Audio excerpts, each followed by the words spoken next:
Buenos días tengan todos, que el Señor los bendiga. Vamos a iniciar con una oración.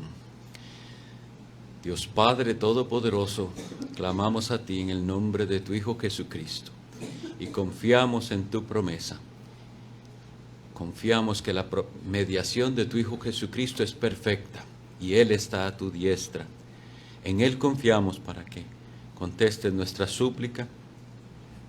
Rogamos que tu Espíritu Santo nos ilumine y que al estudiar este tema en tu santa palabra tengamos convicción y revisemos nuestra conducta, nuestra manera de comportarnos, los elementos del culto que realizamos a ti, y que estemos dispuestos a hacerlo todo para tu gloria y hacer los cambios que tú nos mandes hacer. En el nombre de Jesús. Amén. Hoy vamos a hablar, iniciando con una palabra a la cual algunos le tienen temor, y es liturgia. Entonces, hoy vamos a hablar de la liturgia, lo que es, y también aclarar ciertos malos entendidos de lo que no es. La palabra liturgia viene como muchas de nuestras palabras, de otros idiomas, y entonces es bueno ir al idioma original para saber cómo se usaba en aquel contexto. Realmente en el mundo grecorromano se usaba la palabra liturgia para un servicio público que se hace, no necesariamente religioso, era simplemente lo que se hace de manera pública, lo que se realiza como un servicio de manera pública. En cualquier contexto tenía una liturgia o era una liturgia que se realizaba. Esto, como ocurre con muchas otras palabras, va modificándose el significado de la palabra según su uso, y a nosotros ha llegado el uso sobre todo de orden. ¿Cuál es el orden de lo que se hace públicamente? Nosotros somos conscientes de que no es lo mismo lo que se hace en privado de lo que se hace en público. Creo que todos somos conscientes de eso. Eventualmente hablaremos un poquito del culto personal y privado, pero no esperaríamos que el culto personal privado sea igual al culto público de la iglesia reunida. Cuando hay una liturgia, o cuando se es consciente de una liturgia, tenemos un cierto orden establecido para lo que se hace. Y si esto es así, nosotros tenemos que revisar sabiamente si ese orden es apropiado y refleja un verdadero culto al Señor, y si tiene si es algo inteligible, algo racional, algo que se entiende, porque las distorsiones del culto a Dios llegó a provocar que algunos cultos ni siquiera se entiende qué es lo que se está haciendo ni por qué se está haciendo.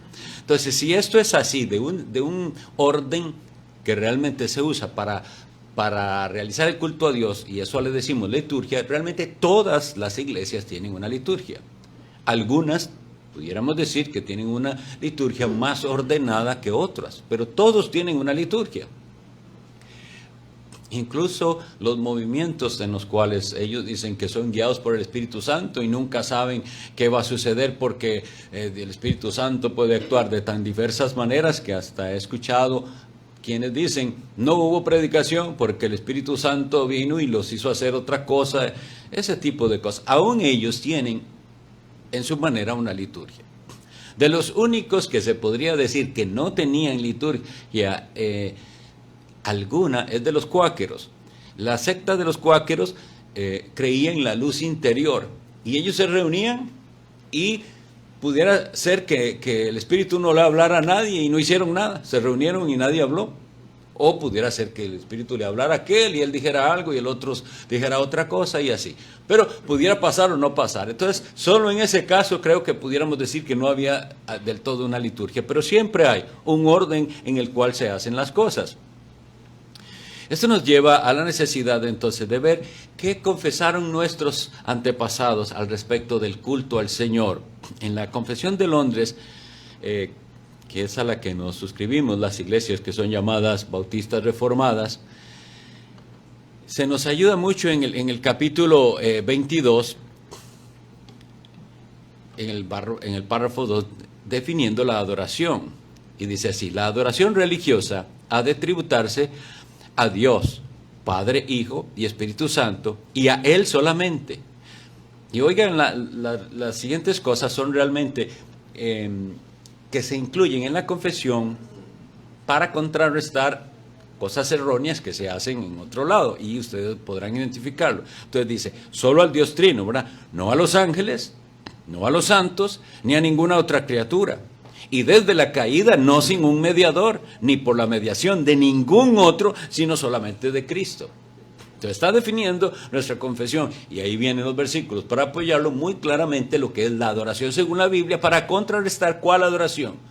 La prevaleciente del catolicismo romano, que tiene otros mediadores y que se dirige a los santos y a los ángeles y a la Virgen María, etcétera. Luego nos dice: siendo la oración con acción de gracias una parte de la oración natural, la exige Dios de todos los hombres para que pueda ser aceptada. Debe hacerse en el nombre del Hijo, con la ayuda del Espíritu Santo, conforme a su voluntad, con entendimiento, reverencia, humildad, fervor, fe, amor y perseverancia. Y cuando se ora con otros, debe hacerse en una lengua conocida.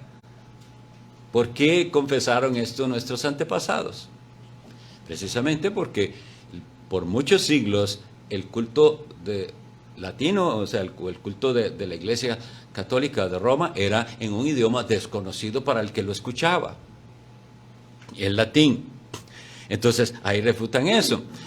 Y después habla de los elementos del culto.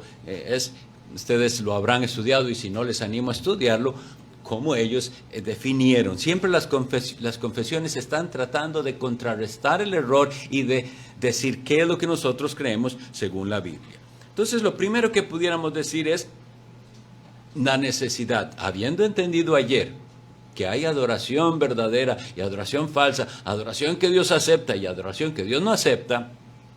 Vamos a ir a la Biblia y a estudiar que esto se nos enseña desde el principio. Vamos a ir al capítulo 4 de Génesis y a leer al respecto de la ofrenda de Caín y de Abel.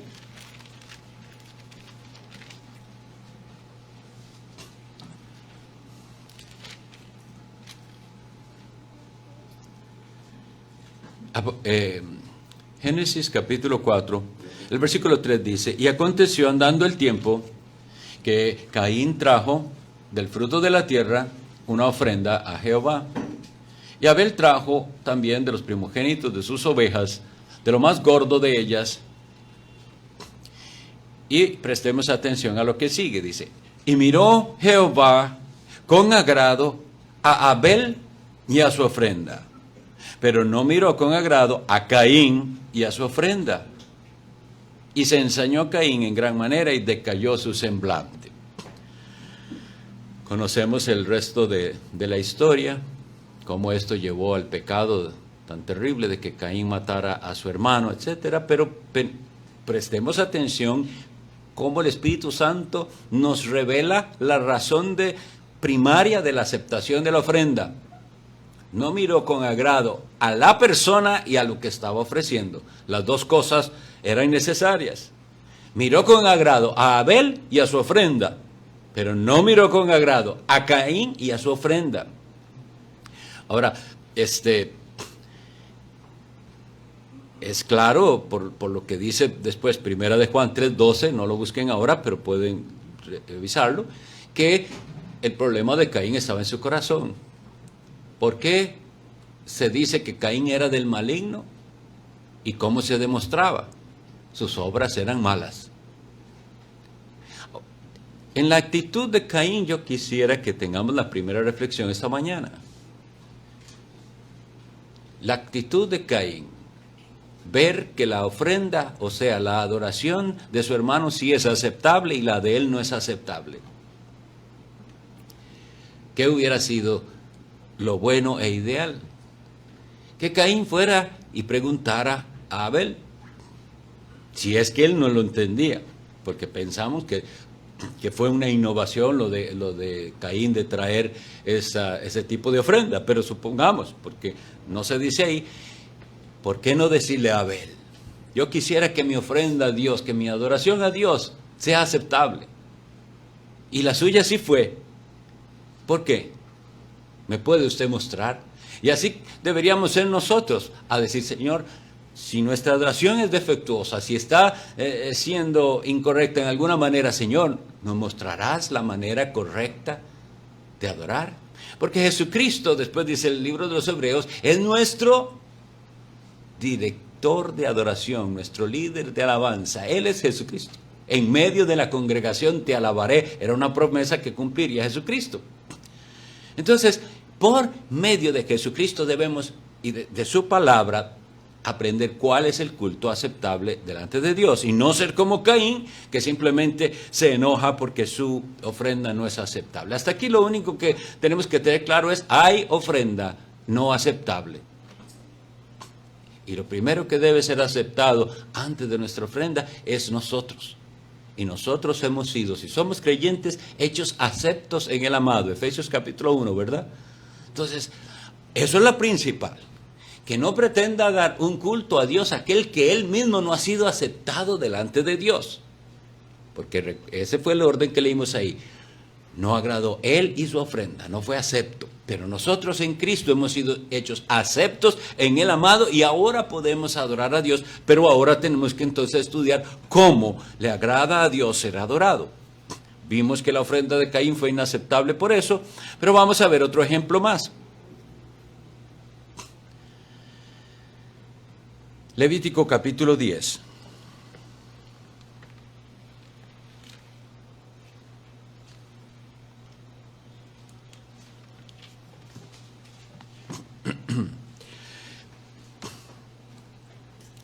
Levítico capítulo 10 dice, Nadab y Abiú, hijos de Aarón, tomaron cada uno su incensario y pusieron en ellos fuego, sobre el cual pusieron incienso. Y ofrecieron delante de Jehová fuego extraño que él nunca les mandó. Y salió fuego de delante de Jehová y los quemó y murieron delante de Jehová. Este episodio está escrito después de una descripción muy detallada de los sacrificios que tenía que haber hecho Aarón. Y en todo el capítulo 9 podemos leer la repetición y lo hicieron como Jehová lo mandó. Eso es lo que podemos leer en todos los capítulos anteriores. Había, como les decía, una ofrenda que tenía que ser mecida, se llamaba. Otra que tenía que ser quemada, otra que tenía que ser libación, y cada una se hacía como Dios lo mandó a Aarón. Pero en esta ocasión, los herederos de Aarón, del sacerdocio, ofrecen al Señor algo que Él no les mandó. Y la respuesta de Dios tiene una enseñanza para su pueblo, que nosotros no tenemos esa libertad de determinar nosotros cómo adorar a Dios, sino que tenemos que ir a Dios en obediencia y hacerlo todo como Dios le mandó. Ahí mismo Levítico 8:36 dice, y Aarón y sus hijos hicieron todas las cosas que mandó Jehová por medio de Moisés. Todo como Dios lo mandó, pero de pronto se les ocurre que la innovación sería mejor. ¿Por qué hacerlo siempre así? Y lamentablemente este principio llevó a las personas a dar una adoración inaceptable delante de Dios.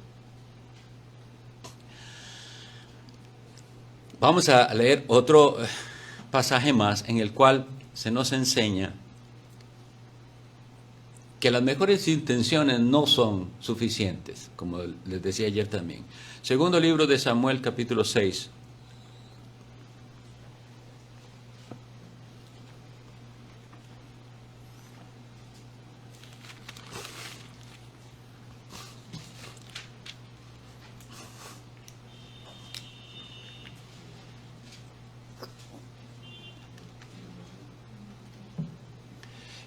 aquí en 2 de Samuel 6, es un momento especial en que David intenta llevar el arca del pacto, el arca de Jehová, que por mucho tiempo había estado en otro lugar, traerla a Jerusalén. Y se preparan. Y dice así la Biblia. Versículo 5, por favor.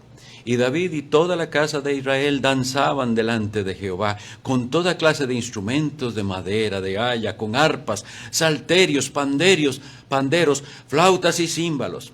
Cuando llegaron a la era de Nacón, Usa extendió su mano al arca de Dios y la sostuvo, porque los bueyes tropezaban. Y el furor de Jehová se encendió contra Usa, y lo hirió allí Dios por aquella temeridad. Y cayó allí muerto junto al arca de Dios. Lo que nosotros a nivel humano podemos calificar como algo con buenas intenciones, es descrito aquí en la palabra de Dios como una temeridad. ¿Entendemos ese concepto? Temeridad. Es un atrevimiento. La palabra tal vez puede a algunos confundirle porque parece temor. No, lo que le faltó a él fue temor de Dios. Y se atrevió a hacer algo que era incorrecto. El arca de Dios es intocable. De hecho, debían haber aprendido que mucho tiempo antes, cuando el arca del pacto había sido llevado, cuando los filisteos le habían robado el arca del pacto, Dios le mostró a los filisteos quién era el Dios verdadero y destruyó al ídolo Dagón. Luego ellos devuelven el arca del pacto con unas vacas. Eso es lo que los adivinos y sacerdotes de los filisteos les habían dicho. Pónganla en un carro nuevo con vacas que tengan cría y déjenlo a ver. Y si se va por el camino de Bet-Semes, entonces fue Jehová que nos hizo todo este mal, porque habían venido plagas a los filisteos, etc. Cuando llegan los de Bet-Semes, dice que se alegran tantísimo de que el arca de Dios llega a ellos. Sabemos que el arca de Dios, el arca del pacto, representaba la misma presencia de Dios. Y se alegra muchísimo, pero otra vez una temeridad, una falta de temor de Dios, un atrevimiento. Miran dentro del arca y mueren miles de personas. Así que Dios está dando desde muy antes la instrucción de que acercarse a Dios no es cualquier cosa. Qué triste es que hayamos perdido ese entendimiento de que el culto es un encuentro con Dios, que no es cualquier cosa. Y bueno, viene, y entonces, en este momento, que vea con la alegría que venían, porque los de Bet-Semes dicen, ¿quién podrá estar delante de Dios? Llevan el arca donde el jebuseo Obed-Edom, y ahí se está por muchísimo tiempo. Y de ahí es de donde la quiere traer David. Y la traen, vean la alegría, todo un festival, un desfile, danzas, panderos, alegría. ¿Y cómo llevan al arca? Igual en un carro. Ok. ¿Qué sucede? Que Dios había dicho exactamente cómo debe ser cargada el arca del pacto. Que debía ser cargada solamente por barras y solamente por los levitas. Pero en esta ocasión, como la llevan de esa manera y van por un terreno difícil, se va a caer el arca. ¿Qué vamos a hacer? Y dice que por esta temeridad de Usa querer sostener el arca, cae muerto. Dios nos está enseñando algo, ¿sí o no? No se hace las cosas simplemente por buena intención ni como a nosotros nos parezca. Leamos primero de Crónicas, capítulo 15, versículo 13, para ver que el mismo David reconoce qué fue lo que sucedió. Primero de Crónicas 15, 13.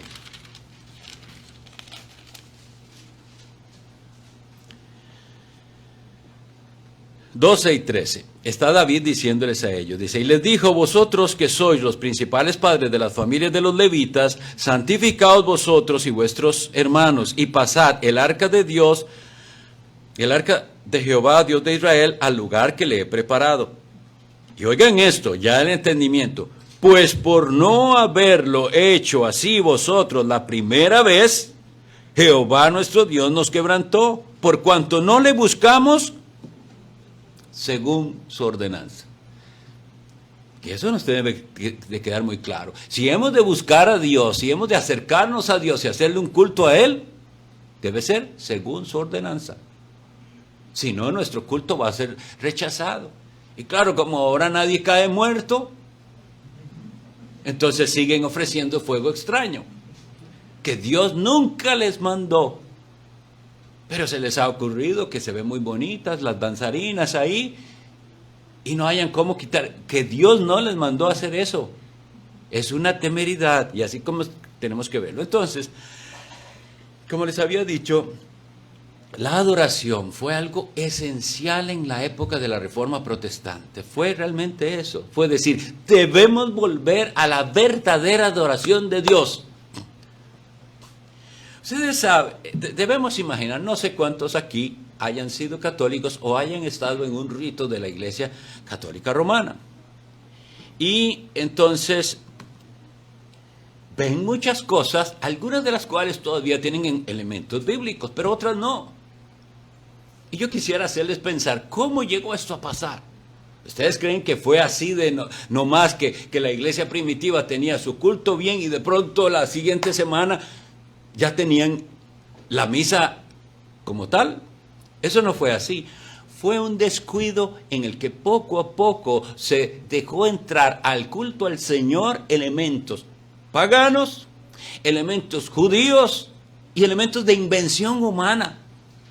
Pero que podemos deducir que alguien pensó que sería bueno y que con buena intención, ni siquiera voy a juzgar la intención del que inventó cada costumbre, pero voy a leerles algunas. Un hermano que había sido sacerdote católico en el siglo XIX de nombre Stephen L. Testa, y él hizo una lista, habiendo sido él, ¿verdad?, sacerdote católico, de costumbres que él investigó del rito romano y más o menos cuándo comenzaron, según la investigación que él hacía de historia, a incluirse en el culto romano. Y entonces son las siguientes. Dice, de todas las tradiciones que enseña y practica la Iglesia Católica, la más antigua es la de orar por los muertos y hacer la señal de la cruz, lo cual comenzó alrededor del año 310 después de Cristo. Muy poco tiempo después, y ya se hacía eso. Entonces, solo veamos esta costumbre. La señal de la cruz. Si usted le pregunta a alguien, ¿por qué? A un católico, ¿por qué lo hace? ¿Por qué los debe hacer? Yo casi que le garantizo que ninguno de ellos sabe por qué. Solamente hay que hacerlo. Y el que haya investigado un poquito más dirá, bueno, porque el rito completo debe ser una señal de la cruz en la frente, una señal de la cruz en la boca y una señal de la cruz en el pecho. Y eso tiene un significado. Porque sabemos lo que significa la cruz, ¿verdad? Entonces es Cristo en mis pensamientos, Cristo en mis palabras, Cristo en mi corazón. Ahora yo les pregunto, ¿no es eso hermoso? Lo que pasa es que Dios nunca nos mandó a hacer eso. A creerlo sí y a practicarlo, pero no a decirlo de esa manera. Ahora, como les digo, si usted le pregunta a la mayoría, nadie sabe por qué. Pero esa es una explicación que dan los curas de por qué hacer la señal de la cruz. Lo que les digo es, la intención pudo ser buena, pudiera haber alguien pensado que era didáctico, pero mis estimados, Dios no lo mandó. Y se volvió una superstición. Y usted ve personas saliendo de algún lugar o van para alguna parte y piensan que si hacen eso van protegidos por Dios. Imagínense lo antigua que es la práctica. Más o menos año 310 después de Cristo. El uso de las velas. Eso puede ser tal vez, ni me imagino quién las pudo inventar, pero que encenderle velas. Año 320. Veneración de los ángeles y de los santos. Año 375. Ahora, veamos que ya ha pasado, van pasando los años y se van incluyendo cositas y otra cosita. Todavía el culto era muy bíblico, pero le incluimos esto. Y le incluimos esto otro. La misa como una celebración diaria fue a partir del año 394. La adoración de María, la Madre de Jesús, y el término Madre de Dios aplicado a ella en el Concilio de Éfeso desde el año 431. Los sacerdotes comienzan a vestir de manera diferente a los laicos en el año 500. La extrema unción se comienza a realizar después del año 526. Y para los que no saben, esto es lo que también llaman los santos óleos, es decir, ungir con aceite al que va a morir, para que, y si, bueno, con otras prácticas que se tienen, de que si confesó sus pecados y no murió en pecado mortal, entonces pasa al purgatorio y tiene oportunidad de eventualmente. Pero oigan, la doctrina del purgatorio fue establecida por Gregorio el Grande en el año 593. Son siglos de siglos que tienen las personas de tener una enseñanza incorrecta. Que hay un lugar en el cual usted va a purgar sus pecados. Una enseñanza que va completamente en contra de la doctrina de la salvación que nos enseña el Evangelio. El uso del latín como lenguaje de adoración y oración fue impuesto por Gregorio I en el año 600. Ahora entendamos esto. El Nuevo Testamento fue escrito en un estilo de griego que se llama koiné, precisamente porque ellos querían llegar a la mayor cantidad de gente posible, y ese era el idioma más común, lo cual nos enseña que ahí hay un principio que después veremos. Y el latín se usó porque hubo un momento en que todo el mundo sabía latín. Por eso la versión que hizo Jerónimo, que se llama Vulgata Latina, eso es lo que significa en el idioma del vulgo, cuando eso el latín era vulgar. Entendemos el significado de vulgar, ¿verdad? Algo común, algo... Bueno, pero dejó de serlo y después tomó otro cierto matiz, como si fuera el único lenguaje permitido en la liturgia, el único lenguaje digno de ser usado en el culto a Dios, así lo decían ellos. Oraciones dirigidas a María y a otros santos, eso en el año 600. El título de obispo universal fue usado por el Papa de Roma en el año 610 y fue dado por el emperador Focas.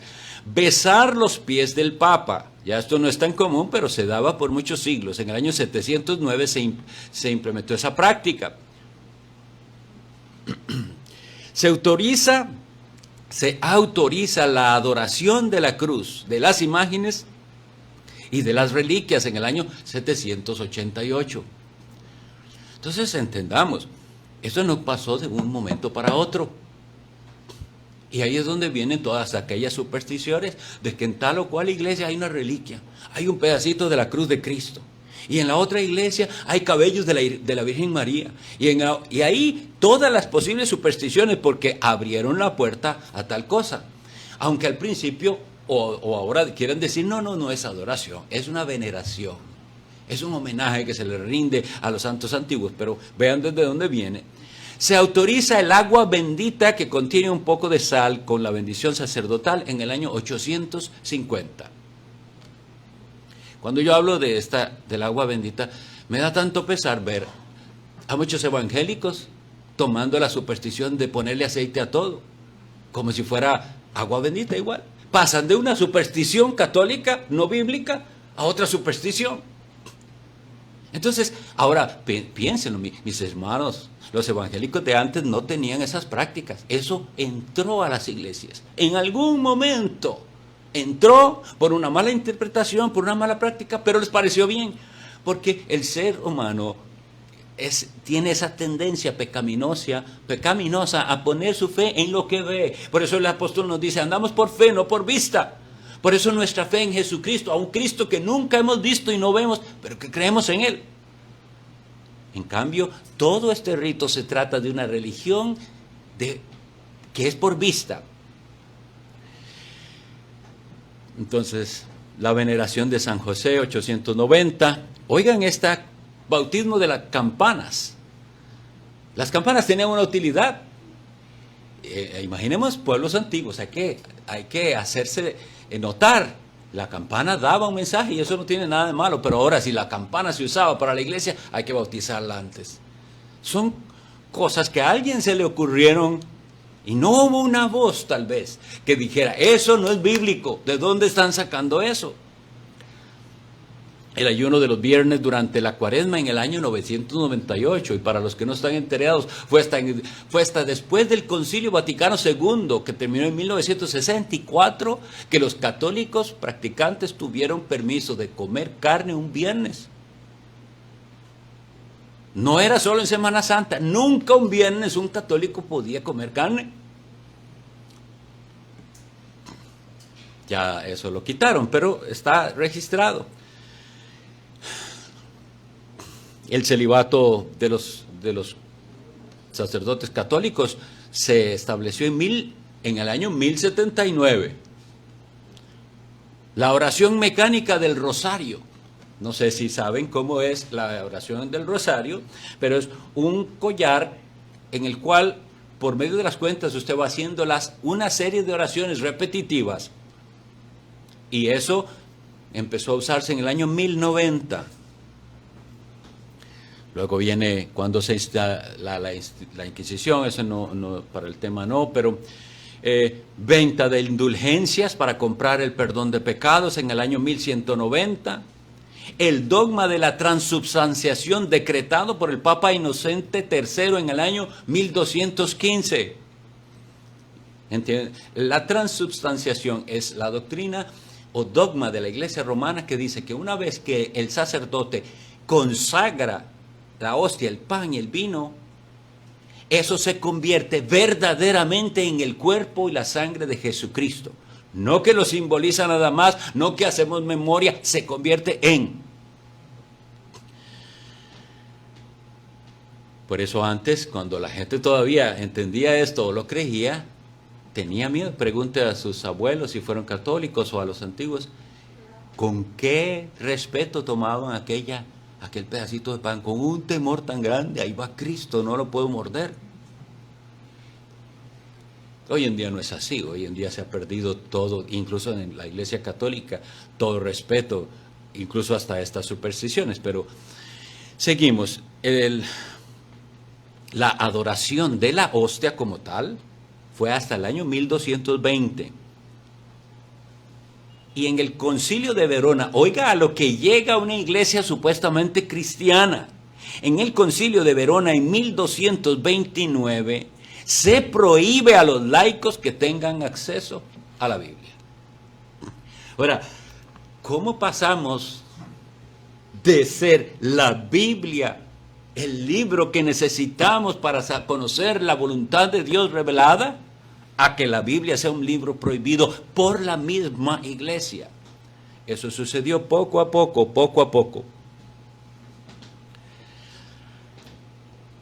Hay más prácticas ahí, pero no quiero tomar tanto tiempo en eso. Lo que quería era darles un ejemplo de que poco a poco, eso que hoy nosotros conocemos hoy como catolicismo romano, que como les digo, tiene ciertos elementos que todavía son de la Biblia, ciertos elementos, pero manchado de un montón de ritualismo, unos de invención humana, otros de copia del judaísmo y otros de copias paganas. Por eso en la Reforma se trató de volver a la adoración verdadera. Sin embargo, dentro de los protestantes hubo una diferente comprensión de qué tanto regula Dios el culto. Entonces, en el luteranismo, es decir, las iglesias de Alemania y seguidoras de la Reforma implementada por Lutero, y en el anglicanismo, que son las iglesias de Inglaterra, la iglesia episcopal, la que surgió por la división, ¿verdad?, de Enrique VIII, etc., ellos adoptaron un principio que nosotros llamamos normativo. ¿Por qué? Porque ellos dijeron, mientras lo que hagamos no esté prohibido por la Biblia, puede hacerse. Entonces, en el principio normativo se respeta de esa manera la voluntad del Señor. Si Dios no lo ha prohibido, se puede hacer. Pero en el puritanismo se propone el principio que llamamos nosotros regulativo o regulador, en el cual, y por los ejemplos de la palabra de Dios que hemos visto, decimos, si Dios no lo ha ordenado, está prohibido, no debemos hacerlo. Si pusieron atención, dice, Nadab y Abiú pusieron en sus incensarios fuego que Jehová nunca les mandó. Entonces, que esa sea nuestra máxima, ¿verdad? Nosotros ya no adoramos con incensario físico, nosotros, lo que eso representaba son las oraciones, sí, pero el principio que dice que tiene que ser lo que Dios mandó, es lo que nos lleva a nosotros a procurar una adoración que sea bíblica. Tenemos entonces esos tres principios, por si quieren anotarlo. Llamamos el principio de la mayoría de iglesias y del paganismo un principio inventivo. Usted es el que se inventó las cosas. Y en esas iglesias surgen cada vez más cosas. ¿Por qué? Porque hay esa libertad de inventar algo que les parece bien bonito, que es sensacional, que surtió, que es bastante bien aceptado entre inventores de formas de adorar a Dios. El normativo solamente se regula en este sentido mientras Dios no lo haya prohibido. Entonces, al hablarles a ellos, por ejemplo, de que ¿por qué hace la señal de la cruz? Por ejemplo, de algunos que en la iglesia anglicana lo decían, bueno, la Biblia no prohíbe.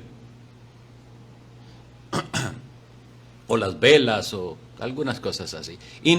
Y el principio del puritanismo, que por eso les llamaron a los puritanos así. Los puritanos fueron hermanos nuestros antepasados dentro de la iglesia de Inglaterra, que ellos abocaban por una adoración más pura. La pureza de adoración llevó a que ellos tuvieran ese calificativo, los puritanos, y ellos decían solo la Biblia. Vamos a ver entonces, hermano, yo no recuerdo a qué hora empecé y necesito saber hasta qué hora. ¿Ahí está bien? Bueno, vamos a ver. Entonces, vamos a ver algunos ejemplos en el Antiguo Testamento y luego pasar a lo que sucedió en las épocas del Nuevo Testamento para saber qué nos va enseñando Dios al respecto de la adoración y cuáles principios permanecen hasta hoy. Ya vimos, por ejemplo, que hay adoración inaceptable y que el orgullo de Caín le impidió ser un verdadero adorador, ¿verdad? Pero veamos, por ejemplo, un principio. Deuteronomio 12, 13, 14.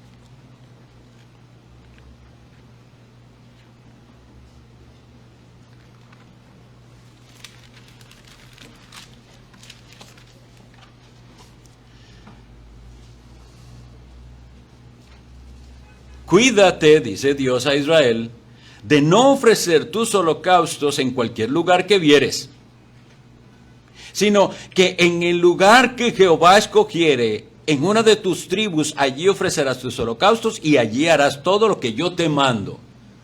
Es decir, no había libertad en el pacto antiguo de que usted ofreciera como en el lugar que usted quería. Hay un lugar establecido por Dios para la adoración pública. Esto no significa que ellos no podían tener su adoración privada, pero la adoración pública tiene un lugar, no es el que usted decida, el que Dios mandó. Pero nosotros estuvimos viendo ayer que a la mujer samaritana Cristo le dijo, mujer, te digo en verdad que viene la hora que ni en este monte ni en Jerusalén adoraréis al Padre.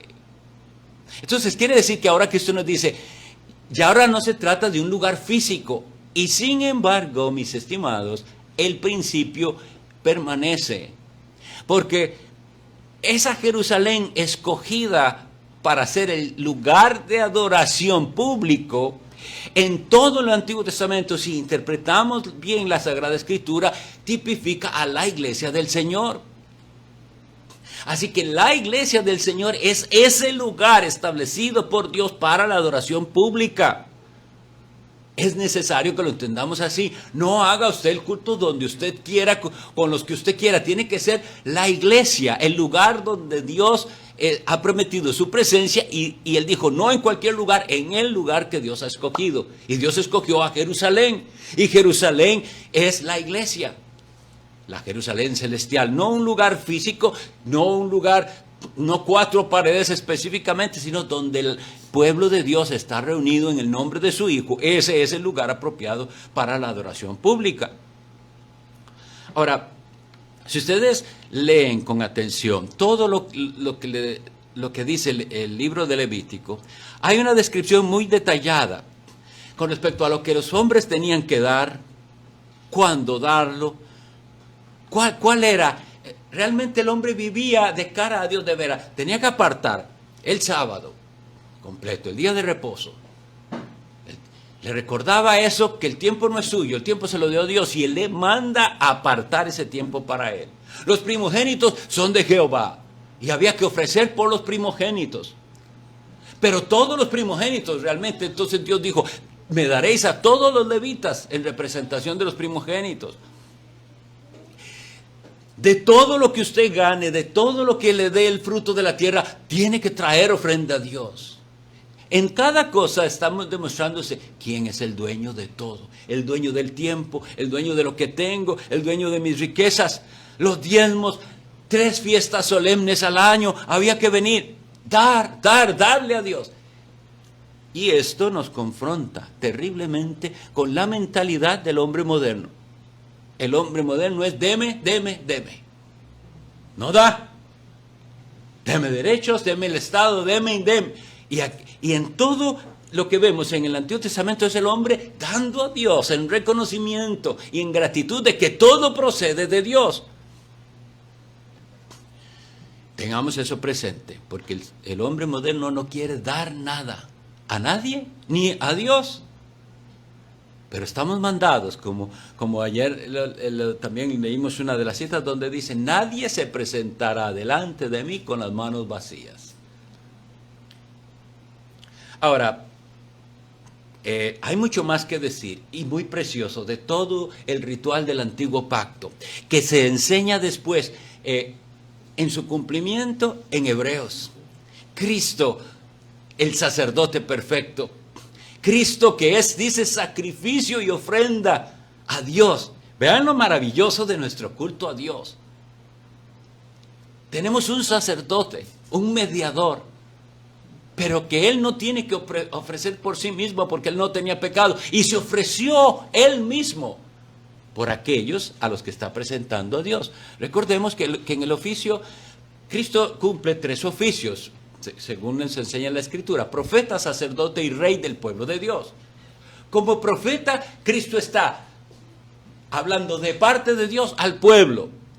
Como sacerdote, Cristo está hablando a Dios de parte del pueblo. Y así se entendía la función sacerdotal. Está mediando por un pueblo y eso es lo que nosotros tenemos en Cristo. Pero en Cristo se cumple todo esto. Y es precioso leerlo ahí, no da el tiempo para verlo, pero todo se cumplió en Jesucristo. Las ofrendas de expiación. Ya ahora entonces no solamente fueron pagados nuestros pecados, la deuda pendiente, sino que la culpa fue quitada. Porque había también ofrendas por la culpa. Ahora tenemos paz para con Dios por medio de nuestro Señor Jesucristo. Entonces sabemos que todo aquel ritual antiguo cesó. Ya no más. Cuando Cristo en la cruz dice, consumado es. La Sagrada Escritura nos describe en los evangelios lo que ocurrió. El velo del templo se rasgó de arriba a abajo. ¿Y ustedes saben lo que eso significa? El velo no era nosotros tenemos la idea de velo como una telita suave o delgadita, porque pero el velo del templo era una cortina gruesa, que como Dios mismo la rompió, diciéndoles, ahora hay acceso al lugar santísimo. Y también nos describe la Biblia cómo, porque el velo fue roto, el cuerpo de Cristo, roto por para que nosotros tengamos ahora acceso al Señor. Entonces todo ese ritual termina. Ahora nosotros rendimos a Dios un sacrificio espiritual. Pero para que veamos cómo llega a ser el culto como tal, el culto de la iglesia cristiana, es bueno recordar que después del exilio, o más bien durante el exilio de Judá, ellos comenzaron a tener lo que se llamaban sinagogas, la sinagoga judía. La palabra sinagoga viene de un verbo que precisamente significa así, estar reunidos.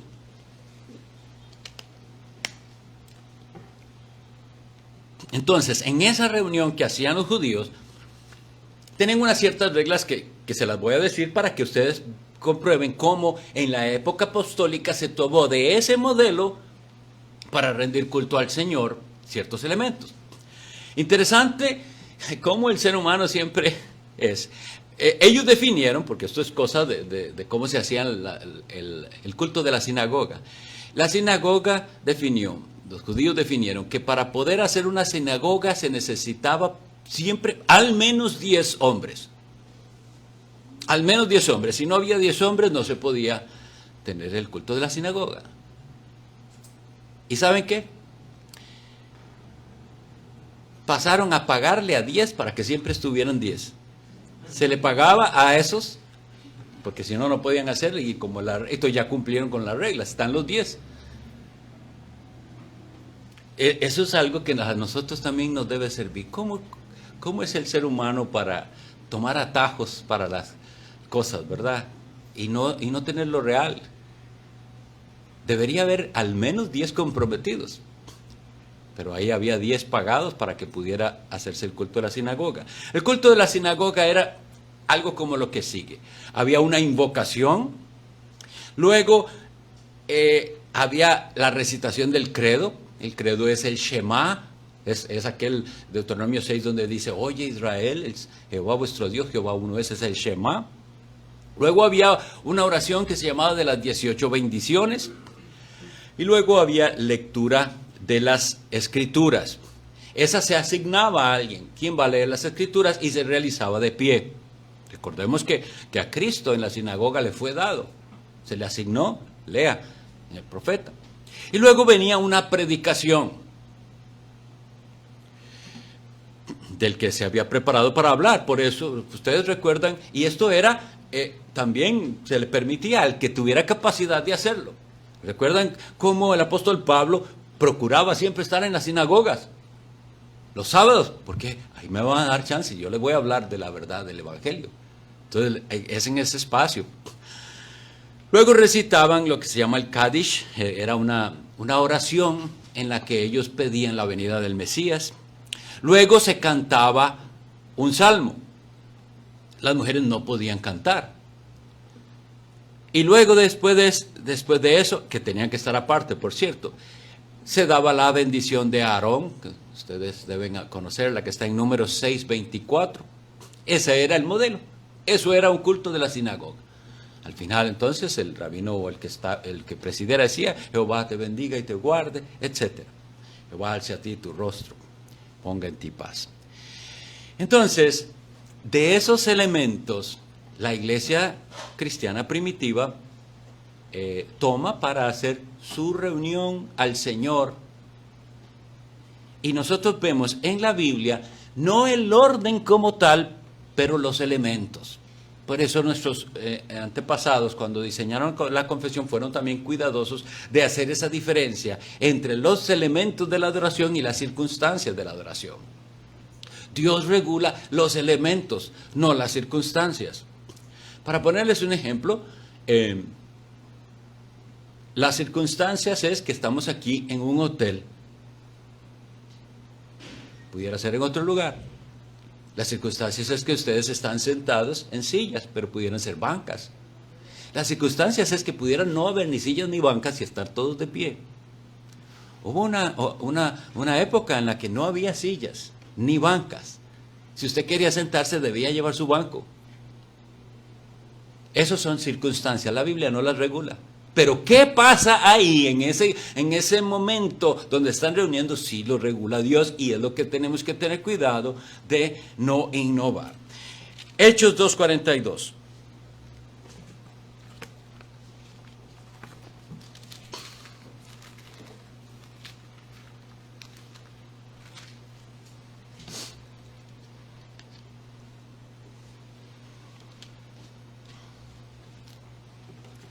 Vean que esto está descrito después de aquel momento maravilloso de la venida del Espíritu Santo que los capacita a ellos para la labor que Cristo les ha encomendado.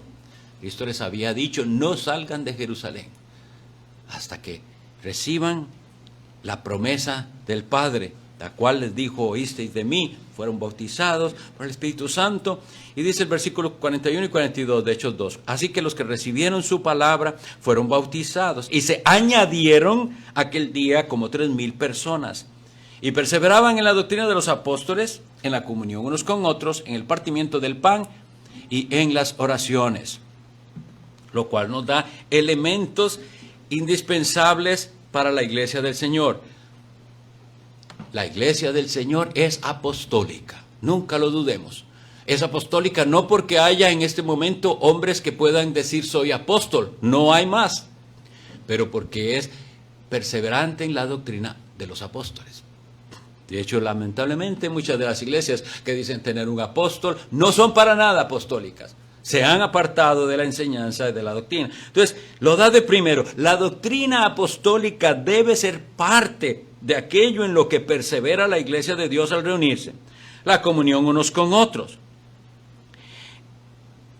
Cuán importante es que nosotros no damos a Dios una adoración individualista, sino corporativa. Ustedes saben que incluso cuando nosotros cantamos,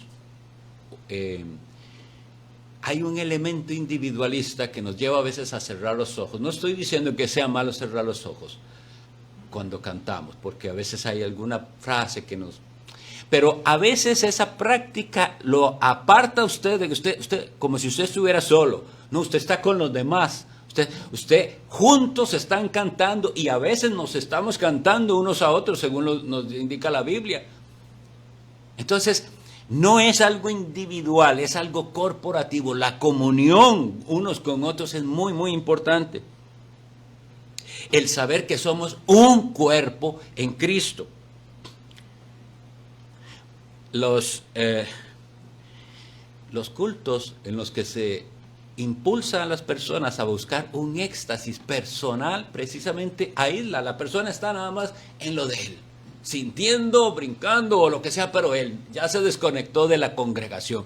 No ese es el culto que el Señor nos manda, es una cuestión de que unidos tenemos comunión, y esa palabra comunión tiene dos sentidos, tanto participación como compartir.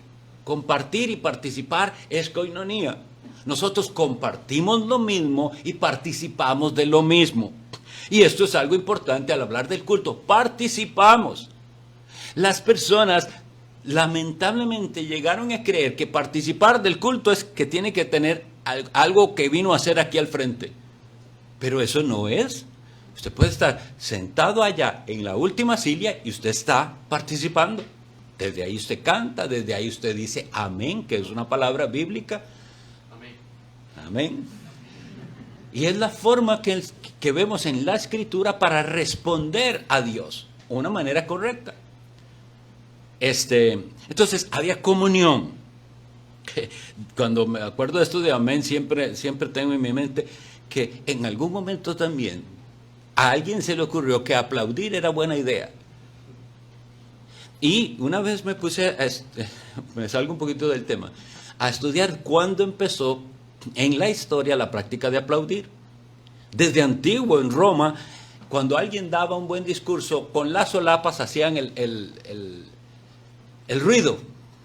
Había un hombre que se llamaba Pablo de Samosata que tenía esas costumbres, y después en las mismas iglesias dijeron, eso no es apropiado para la iglesia, eso es para otros discursos, para otros eventos, pero en la iglesia no debía usarse. Hoy en día, incluso en buenas iglesias he visto que se da esto de aclamar lo que el pastor dice, o como que lo que dijeron, estoy de acuerdo, entonces aplaudo.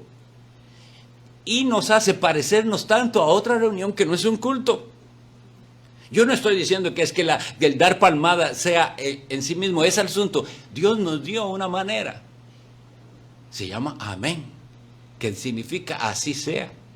Que significa yo estoy de acuerdo, que significa es cierto. ¿Verdad? Es cierto, significa amén. Por eso Cristo decía, de cierto os digo. Y en el original lo que él está diciendo es amén, amén. Entonces, si esto es así, nosotros debemos ser cuidadosos en preservar las maneras en que tenemos que tener esa participación correcta en el culto. No es solamente lo que se hace aquí al frente, todos estamos participando. Y por eso tenemos otro detalle importante en cuanto a la liturgia. Las oraciones. ¿Alguna vez se han puesto a pensar cómo están registradas las oraciones en la Biblia? Daniel 9, Esdras 9, Nehemías 9 y otras oraciones que están registradas en la Biblia, incluso cuando había audiencia, ¿cómo hacían para registrarlas? Si todo el mundo estaba hablando a la vez y a alta voz, era imposible saber lo que alguien orara. Lo cual nos indica que sí se entendía lo que el que preside está orando. Y que de esa manera, si usted ha oído lo que el que está orando oró, usted puede decir amén o no. Esa es una manera de enseñar a hermanos, por ejemplo, que vienen mal acostumbrados y ellos creen que cuando dicen oremos, ellos tienen que comenzar a orar en voz alta. Pero ¿cómo usted mientras habla puede escuchar a otro? No, usted tiene que hacer silencio para poder escuchar al otro. Y veremos ahí un principio de la Sagrada Escritura que el apóstol Pablo nos da, que es en el momento en que en Corinto tenían el don de lenguas en operación, y él dice, ¿cómo dirá amén a tu acción de gracias? O sea, veamos la pregunta del apóstol Pablo. Esa persona está hablando, y se supone que a lo que esa persona habla, yo tengo que dar una respuesta, esa es mi participación. Pero él dice, ¿cómo dirá amén si no entendió? Es lo mismo si nosotros oramos todos a la vez, ¿amén a qué? Y eso es lo que les digo del individualismo. Cada uno está orando su oración.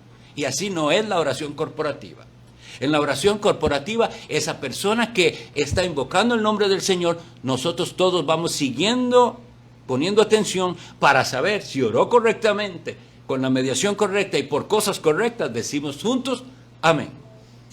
Eso es para que tengamos en cuenta y le expliquemos a personas que de por qué es que no deben dos personas orar a la vez en voz alta. Lo otro que viene aquí, que es de elementos, dice el partimiento del pan. Y es una referencia muy clara a la cena del Señor. La cena del Señor es un elemento del culto. Muchos, algunos dentro de los reformadores optaban porque esa celebración fuera dominical. Otros no. Y bueno, en aquella época había iglesias que la hacían una vez al año, otros que ni lo hacían. En Ginebra lograron que se hiciera por lo menos una vez cada trimestre, pero hay razones válidas para creer que la iglesia tenía este recordatorio de la muerte de Cristo dominicalmente. Y luego dice en las oraciones. Las oraciones. Después yo voy a tomar un tiempito para hablar de la necesidad de la oración corporativa. Y ayer les di un anuncio que la Biblia dice, mi casa de oración será llamada. En un culto estándar que usted conozca, cuente cuántos minutos oraron.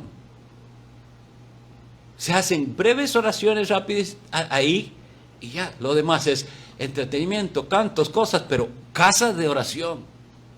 Casa donde la gente está orando. Eso debe ser lo que identifica el culto cristiano. Quisiera leerles gracias al Señor por los documentos históricos en los cuales tenemos información tan antigua. Por allá del año 140 después de Cristo, en la era cristiana, pues, un hombre llamado Justino Mártir, que fue un apologista, viajó bastante. Esto es algo importante porque si él viajó tanto y él define lo que hacían los creyentes, quiere decir que había uniformidad entre lo que él veía en las iglesias. Y él describe el culto cristiano de esta manera, porque él envía un documento de defensa al emperador. Quiere decir que él tenía pues cierta posición, porque para hacer esta defensa y decir, yo me voy a dirigir al emperador de Roma para decirle quiénes somos los cristianos. Usted no sabe realmente quiénes somos. Lo que cree de nosotros tal vez sea mentira. Y hacían una apología, una defensa. Y esto es parte de una de sus apologías. Dice, en el día que se llama del sol, esto es domingo, ¿verdad? Primer día de la semana. En el día que se llama del sol, se reúnen todos los cristianos del campo y de la ciudad.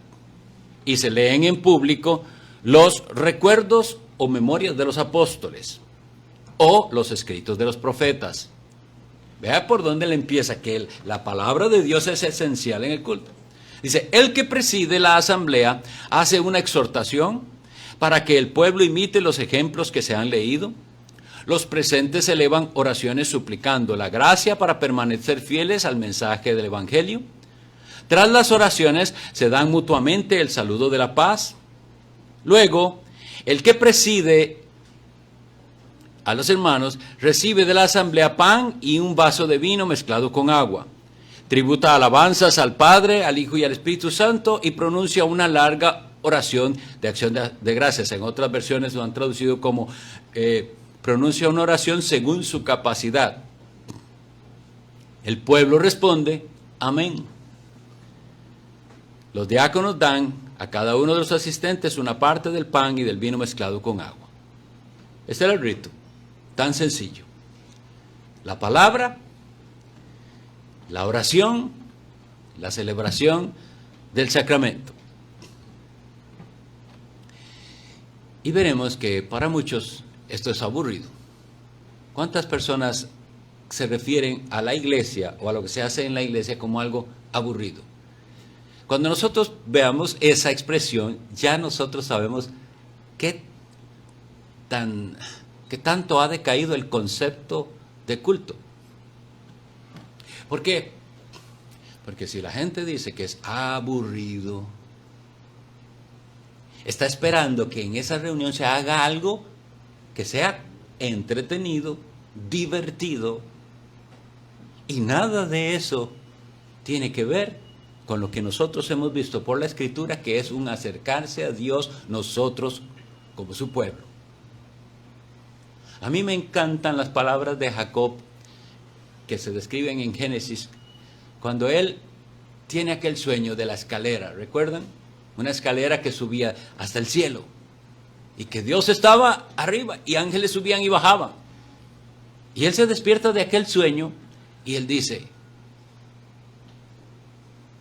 Jehová está en este lugar, y yo no lo sabía. Pero seguido de eso, él dice esta expresión que a mí me impacta y quiero que la piensen. ¡Cuán terrible es este lugar! No es otra cosa que casa de Dios y puerta del cielo.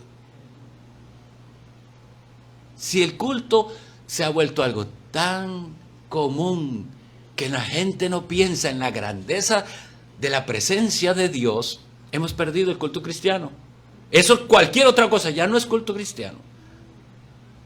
Tiene que haber ese elemento de asombro de que Dios, el Dios soberano, omnipotente, venga a nosotros.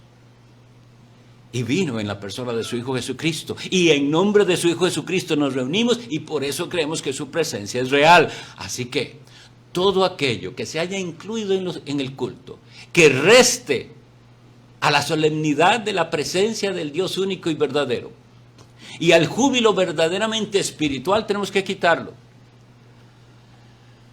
Porque lamentablemente lo que se hizo fue hacer del culto un espacio de entretenimiento tan similar a lo del mundo, a un concierto o a cualquier otra cosa divertida del mundo, generando también emociones como las que se generan en el mundo. con cualquier actividad que la gente disfruta. ¿Cuántos? Y sé que muchos son aficionados al fútbol. Y cuando van y participan en su deporte, sea que lo jueguen o que van a su equipo favorito, ahí están emocionadísimos. Pero esa no es la emoción espiritual.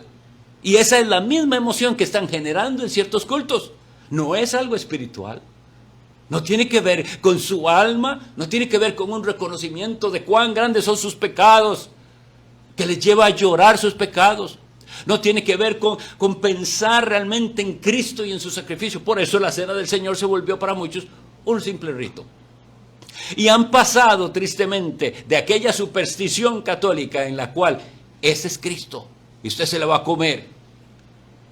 Y pasan de aquel misterio, porque es una religión como de misterio,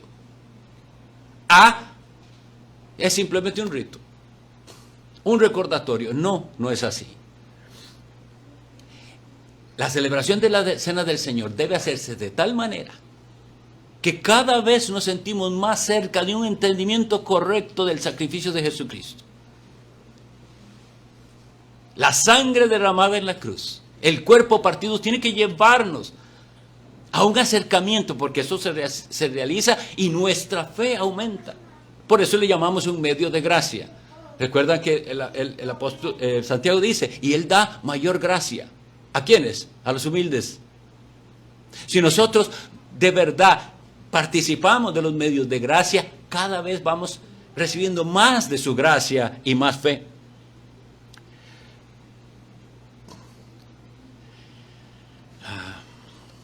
Tengo algo de tiempo que me quede, porque pudiera verlo después esto en la otra, pero... ¿Sí? Bien, solamente quisiera entonces recordarles entonces que estábamos viendo lo que pasó después de la sinagoga, luego viene la época de la iglesia primitiva, de los siglos IV en adelante. El culto de la iglesia estaba dividido en dos partes. Se le llamaba la liturgia de la palabra y la liturgia del aposento alto. Ya entendemos que es liturgia, ¿verdad? Lo que hacemos públicamente, ese orden que seguimos. Y había un culto en el cual el centro de todo está en la palabra expuesta. Dios habla a su pueblo. Y ese era el culto general, por decir algo. Y después teníamos la liturgia del aposento alto. Recordamos qué pasó en el aposento alto, ¿verdad? La última cena, la institución de la cena del Señor.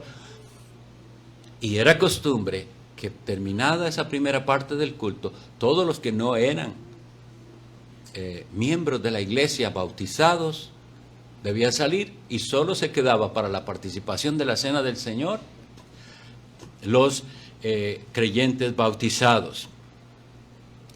Y es importante, interesante leer cómo era, porque quedan registros, las serias advertencias que se hacían al participar. Hoy en día se hace ese rito de la Cena del Señor sin advertencia alguna a veces. No hay temor entre los que se acercan a tomar la Cena del Señor. Como les digo, llegó a hacerse lamentablemente ya para la Edad Media el culto cristiano un rito extraño, del cual la gente era incapaz de entenderlo. Era incapaz de entenderlo porque se realizaba en un idioma que no conocían. ¿Por qué se llamó misa? ¿Qué significa misa? Vean qué sencillo. Realmente es que al puro final de la reunión, el cura decía en latín, "Id missa est". Están despedidos. Eso es lo que significa. Pueden irse. Pero eso quedó, y ahora esa frase se refiere a todo lo que se hace ahí. Pero esa es la razón por la cual se decía misa.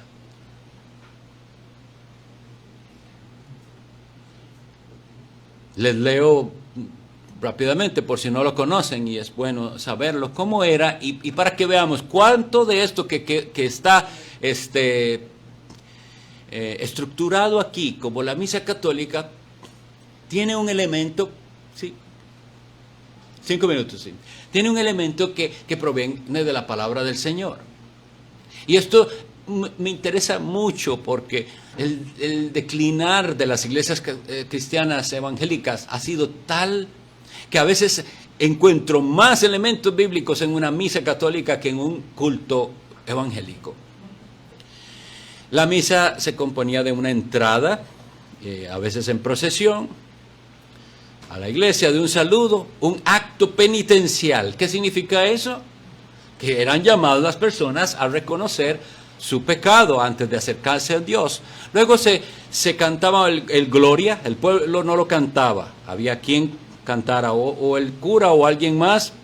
Luego había una oración de colecta, luego venía la liturgia de la palabra. Pero escuchen, en esta parte, viene, porque ese es el orden de la misa, la lectura del Antiguo Testamento, la lectura del Salmo, la lectura de una epístola y el Evangelio se lee. Por eso en el Evangelio, cuando ya van a hacerlo, todo el mundo hace la señal de la cruz o se arrodilla. Luego viene lo que se llama la homilía, el sermón. Luego se recita el credo. Luego viene la oración de los fieles. Y luego viene la Eucaristía. No les tengamos miedo a esas palabras. Esas palabras tienen un significado. Eucaristía simplemente significa acción de gracias. Y nosotros lo hacemos también. Damos gracias por el pan, damos gracias por el vino y participamos del rito. Eso es lo que significa.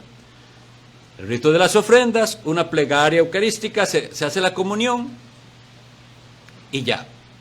Hasta ahí lo vamos a dejar y pensemos, ¿cómo es posible que haya iglesias evangélicas donde en todo el culto lo que se lee es solo un fragmentito de la Biblia, si es que se lee?